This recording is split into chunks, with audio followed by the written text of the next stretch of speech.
este ticas en este avión, ese ticas el transponder, también varía en cada avión. ¿Qué más así?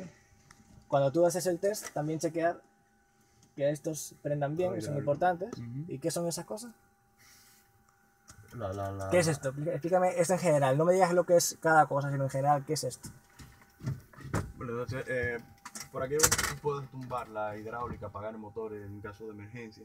¿Y cuándo se usa eso? No cuando apagas el motor, sino en emergencia.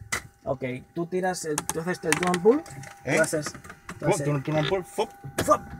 entonces, aquí ves que chuteó, o sea, Sí, cortó. chuteó, okay. Si el fuel o el hidráulico no se apaga, hay problema. tú tienes que hacerlo dar manual. al hidráulico Tienes que hacerlo o manual. aquí, ¿Y si no lo hice de ninguna forma? No, si fallan dos cosas así, es complicado.